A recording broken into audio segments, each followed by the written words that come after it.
अस्सलाम वालेकुम एवरीवन, आपके मेरे चैनल इंटेलिजेंट मफी पर स्वागत है। आज के इस वीडियो लेक्चर में हम बात करेंगे अपनी बुक जान पहचान के चैप्टर सैयद एहतशाम हुसैन के मजमून के मुताबिक। ठीक है, सैयद एहतशाम हुसैन ने मजमून लिखा है ज़बानों का घर हिंदुस्तान। ठीक है, तो पहले हम क्या करेंगे, पहले राइटर के बारे में थोड़ा सा इंट्रोडक्शन पढ़ेंगे, देन उसके बाद अपना चैप्टर पढ़ेंगे। ठीक है, तो इसके राइटर हैं सैयद एहतशाम हुसैन। ठीक है, सैयद एहतशाम हुसैन कब पैदा हुए थे? 1912 में पैदा हुए थे ये, और 1972 में इनका इंतकाल हुआ था। ठीक है, यानी 1912 में इनकी पैदाइश हुई थी। डेथ ऑफ बर्थ ये है 1972, इनका डेथ ऑफ डेथ है। ठीक है, प्रोफेसर सैयद एहतशाम हुसैन की पैदाइश कस्बा माहिल, ज़िला आजमगढ़, यूपी में पैदा हुए थे। ठीक है, कहाँ पर बेसिकली आए तो कह देना आजमगढ़ में पैदा हुए थे, उस आजमगढ़ के ज़िले माहिल में। ये इब्तदाई तालीम हासिल की और आला तालीम के लिए इलाहाबाद गए थे। आला तालीम के लिए इन्होंने कहाँ पर गए थे? इलाहाबाद गए थे। यही उनका इंतकाल हुआ कहाँ पर? इलाहाबाद में। एहतशाम हुसैन का शुमार उर्दू के सफ़े अव्वल के नक्कादों में होता है। नक्काद मतलब जो तनकीद करने वाले हैं, उर्दू के अंदर छानबीन करने वाले, नक्काद तनकीद करना दूसरों के ऊपर, उनमें शुमार किया जाता है इनको। वो तरक्की पसंद तहरीक से वाबस्ता रहे। तरक्की पसंद तहरीक से वाबस्ता रहे, ये एक तरह की तहरीक है जो चली थी कब? 1900 के बाद। ठीक है, तो उसमें इनका एक रोल रहा अहम। वो कई किताबों के मुसन्निफ थे। ठीक है, इन्होंने बहुत सारी किताबें भी लिखी थी। तनक़ीद जायज़ है, रिवायत और बगावत, अदब और समाज, ज़ौक़ अदब और शऊर। ठीक है, अफ़कार और मसाइल और एतबार नज़र उनकी अहम किताबें हैं। ठीक है, अगर क्वेश्चन आए कि एहतशाम हुसैन की बुक्स के मुसन्निफ जो है, जो किताबें हैं उनकी, वो लिखो, तो आप इसमें से लिख सकते हैं तनक़ीद जायज़ है, रिवायत और बगावत, अदब और समाज, ज़ौक़ अदब और शऊर, अफ़कार और मसाइल, एतबार नज़र। ठीक है, उन्होंने अमेरिका और यूरोप का एक सफ़रनामा भी लिखा।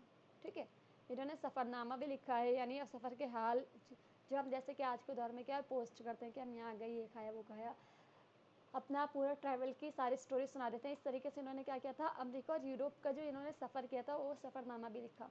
उन्होंने बच्चों के लिए उर्दू की कहानी लिखी। बच्चों के लिए कहानी लिखी, तो उन्होंने वो क्या नाम था उसका? उर्दू की कहानी। इस किताब में उर्दू ज़बान और अदब की तारीख़ मुख्तसर तौर से बहुत ही आसान और दिलचस्प अंदाज में बयान की गई है। यानी जो किताब है उर्दू की कहानी में क्या है? उर्दू ज़बान और अदब की तारीख़, कि उर्दू अदब कैसे फैला, उसकी क्या तारीख़ रही है, मुख्तसर तौर से बहुत ही आसान और दिलचस्प अंदाज में बयान की गई है। ये सबक उनकी किताब उर्दू की कहानी से लिया गया है। यानी जो सबक हम नीचे पढ़ेंगे, ज़बानों का घर हिंदुस्तान, ठीक है, ये क्या है? उर्दू की कहानी जो उन्होंने बच्चों के लिए लिखी है, उससे में से क्या है? माखूज़ है, उसका एक जुज़ है। तो अगर क्वेश्चन आए कि मुख्तलिफ़ ज़बानों का अगर हिंदुस्तान किसका हिस्सा है, तो हम कहेंगे उर्दू की कहानी। या फिर पूछा जाए कि उर्दू की कहानी किसकी किताब है, तो हम कहेंगे सैयद एहतशाम हुसैन की। पूछा जाए कि किसके लिए लिखा था उन्होंने ये, तो हम कहेंगे कि बच्चों के लिए लिखी थी। ठीक है, ऐसे याद करना है क्वेश्चन। ज़बानों का घर हिंदुस्तान, ठीक है, ये हिस्सा है उर्दू की कहानी जो उन्होंने बच्चों के लिए लिखी थी। किससे? सैयद एहतशाम हुसैन ने। ठीक है, हिंदुस्तान एक लंबा चौड़ा देश है, सबको पता है। हिंदुस्तान एक बहुत बड़ा मुल्क है जिसमें कहीं ऊंचे पहाड़ और गहरी नदियाँ और रास्ता रोकती हैं। यानी हिंदुस्तान में अल्हम्दुलिल्लाह हर वो चीज़ पाई जाती है जो अलग अलग मुल्कों में है। मतलब वो क्या है, उसके अंदर पहाड़ भी हैं, नदियाँ भी हैं, रेगिस्तान भी है, everything you can see everything in India if you travel around this. तो वही बता रहे हैं कि जिसमें कहीं ऊंचे पहाड़ और गहरी नदियाँ रास्ते रोकती हैं, कहीं फैले रेगिस्तान है। ठीक है, राजस्थान में देख लें आप जाके, जिनमें आबादी कम है, बिकॉज रेगिस्तान में क्या है, रहने का कोई ज़रिया ही नहीं है, इसलिए कि आबादी कम है। कई ज़मीन सोना उगलती है, देखो यहाँ पर माइंस भी पाई जाते हैं बहुत सारी सोने की। ठीक है, कहीं बंजर है, क्योंकि पहले को क्या कहा जाता है कि हिंदुस्तान को सोने की चिड़िया कहा जाता था, बिकॉज हिंदुस्तान के अंदर सोना बहुत ही ज़्यादा था। अब तो इतना नहीं है, लेकिन पहले बहुत था। तो वही बता रहे, कहीं ज़मीन सोना उगलती है, कहीं बंजर है, कहीं कहीं ऐसी जगह है जहाँ पर खेती नहीं की जा सकती और कुछ पैदा नहीं होता। फिर यहाँ के बसने वालों को देखो तो काले भी हैं और गोरे भी, यानी हिंदुस्तान में सब तरह के लोग पाए जाते हैं, सब रंग के। खूबसूरत भी है, बदसूरत भी, लंबे कद वाले भी हैं और छोटे कद वाले भी, जंगलों की तरह ज़िंदगी बसर करने वाले भी हैं और बड़े बड़े शहरों में रहने वाले भी हैं। यानी हर टाइप के लोग you can see in India. यहाँ न जाने कितनी तरह के लोग मिलते हैं और कितनी तरह की ज़बानें और बोलियाँ बोलते हैं। ठीक है, यानी हर तरह की बोलियाँ बोली जाती है हिंदुस्तान के अंदर, और कितने ही लोग यहाँ पर मिलते जुलते हैं। कुछ ऐसे हैं जिनको हिंदुस्तान में बसे हुए 5000 बरस से भी ज़्यादा हो गए, कुछ ऐसे हैं जो थोड़े दिनों से यहाँ आबाद हैं। ऐसे देश में अजीब अजीब ढंग की कौमें होंगी और अजीब अजीब समाज हैं। ठीक है, जाहिर सी बात है, इतने सारे अलग अलग लोग हैं तो अलग अलग उनकी कौम है, अलग अलग ज़बानें हैं, लेकिन इससे घबराना नहीं चाहिए। क्यों? ये तो इस मुल्क के बड़े होने की निशानी है कि इसमें अलग अलग होने पर भी सब मिलजुल कर रहने की गुंजाइश है। हिंदुस्तान में क्या है, यूनिटी बहुत है माशाल्लाह।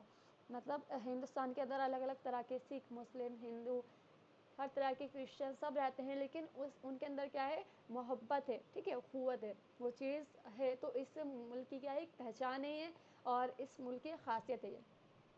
ठीक है, ये बताना कठिन है कि 5000 बरस पहले यहाँ कौन लोग बसते थे, मगर अब बहुत से लोग ये बात जानते हैं कि इस ज़माने से यहाँ दूर दूर के लोग आने लगे।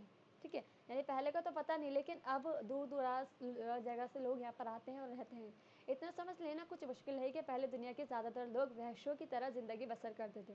हमने हिस्ट्री में पढ़ा कि क्या है, लोग कैसे रहा करते थे, पहले जानवरों की तरह रहा करते थे, फिर धीरे धीरे उनके अंदर क्या है, अक्ल आई, और फिर धीरे धीरे उनके क्या है, सोसाइटी बदली, इन्वायरमेंट बदला। तो वही बताने के लोग पहले वहशों की तरह रहा करते और खाने पीने की खोज में छोटी छोटी टोले में मारे मारे फिरते थे।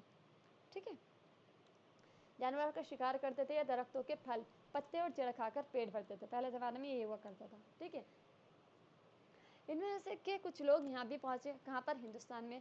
उनकी नस्ल के लोग अब भी बंगाल, बिहार, छोटा नागपुर और विंध्याचल। ठीक है, विंध्याचल कहाँ पर है, मिर्ज़ापुर में है। ठीक है, मिर्ज़ापुर यूपी में है विंध्याचल। ठीक है, छोटा नागपुर बंगाल, बिहार के पहाड़ों के करीब पाए जाते हैं इस तरह के लोग। ठीक है, वो जो ज़बान बोलते थे वो आज भी अलग है, यानी जो इनकी लैंग्वेज है वो भी आज अलग है, कोई जल्दी से समझ नहीं पाता। उनमें से कोल और मुंडा कबीले मशहूर हैं। जो मशहूर कबीले हैं वो कौन कौन से हैं, कौल है और मुंडा है। ठीक है, दो कबीले, और अपनी बोलियाँ बोलते हैं ये, इनकी अपनी ज़बान है। ये बात याद रखना चाहिए कि दुनिया में कोई कौम ऐसी नहीं जो कोई बोली बोलती ना हो। यही बात तमाम इंसानों में मिलती है, यानी हर एक कौम की अपनी अपनी अलग लैंग्वेज है, चाहे वो किसी भी टाइप की हो, छोटी हो या फिर बड़ी हो। उनके 1000-1500 बरस के बाद दरावड़ लोग पश्चिम की तरफ से आए। ठीक है, यानी वेस्ट के साइड से आए, और वो लोग जिन्हें दड़ावर कहा जाता है, उन्होंने खूब तरक्की की। आज भी मद्रास, मैसूर, आंध्र प्रदेश और केरल में यही लोग आबाद हैं। कौन, दरावड़। ठीक है, तुमने तमिल, तेलुगु जबानों के नाम सुनेंगे, उन्हीं लोगों की जबानें हैं। ठीक है,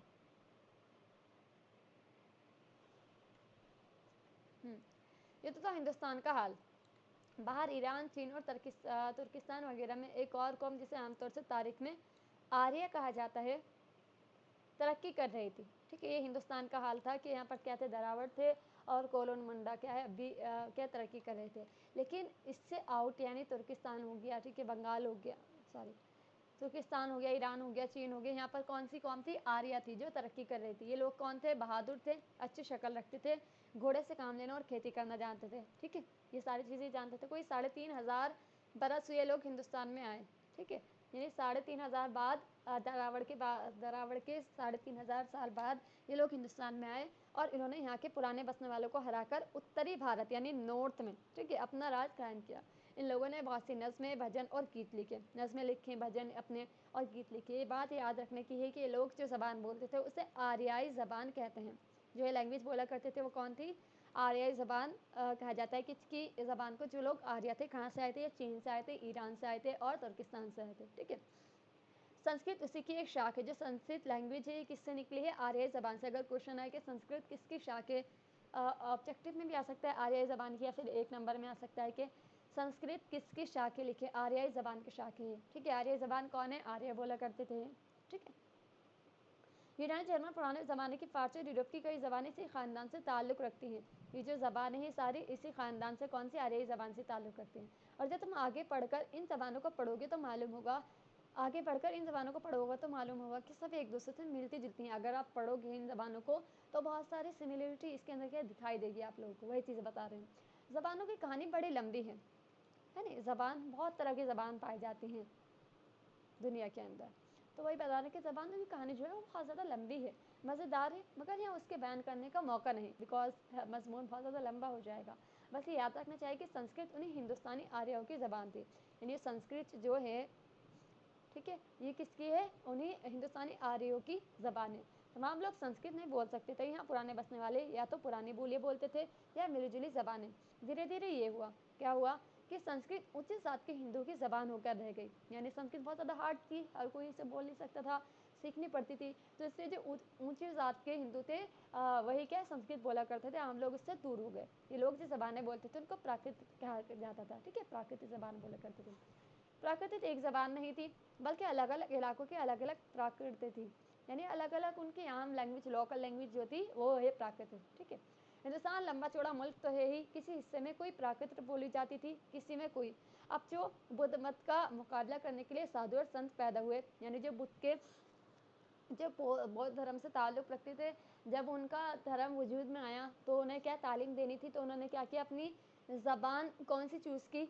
आम लोगों के बीच में जाना था उन्हें, तो इन्होंने क्या प्राकृतिक ज़बान ही यूज़ की थी इसमें भी। तो उन्होंने भी आम लोगों पर अपना असर डालने के लिए प्राकृतों ही में गीत और भजन लिखे और धर्म कर्म की बातें की। ठीक है, लोकल लैंग्वेज में ही जाके उनको समझाया। इस वक्त दूसरी प्राकृतों या ज़बानों का जिक्र करने की ज़रूरत नहीं। ठीक है, उत्तरी भारत में जब प्राकृत बोली जाती थी, हमें उसी से काम है। यानी उत्तरी भारत में जो बोली जाती थी उसी से हमें मतलब है। इस प्राकृत को सूरसेनी कहते हैं। ठीक है, यानी इसको क्या कहते थे, जो उत्तरी भारत में बोली जाती थी, शोर सैनी। ठीक है, इसी के पेड़ से वो भाषाएं पैदा हुई जिनको हिंदुस्तानी, हिंदी और उर्दू कहते हैं। ठीक है, यहीं से पैदा हुई। बंगाल, मराठी, गुजराती, पंजाबी, सिंधी, आसामी और उड़िया भी नई आर्याई ज़बान है। ये सारी भी आर्याई ज़बानें नई हैं। मगर अगर पूछा जाए कि नई आर्याई ज़बानें कौन सी हैं, तो आपको ये वाली लिखनी है। ठीक है, बंगाली, मराठी, गुजराती, पंजाबी, सिंधी, आसामी और उड़िया। ठीक है, नई आर्याई ज़बानें। आर्याई ज़बानें नॉर्मल ऊपर थी, संस्कृत उसकी शाख। ये भी तारीख का दिलचस्प इत्तेफाक है कि जब मुसलमान हिंदुस्तान में आए तो इन ज़बानों को भी तरक्की मिली।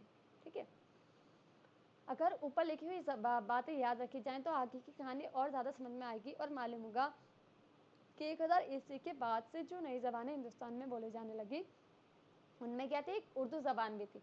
1000 ईस्वी के बाद से, देखो अभी 2024 चल रहा है। ठीक है, तो 2024 देन हम पीछे जाएंगे तो 1400 साल पहले की बात है। ठीक है, 1400 साल पहले क्या हुआ था, जो नई ज़बान हिंदुस्तान में बोली जाने लगी थी उनमें क्या थी, एक उर्दू ज़बान भी थी। ये ज़बान कहीं बाहर से नहीं आई, यहीं पैदा हुई और यहीं के लोगों ने उसे तरक्की दी। इसकी बनावट, इसका रंग रूप सब हिंदुस्तानी।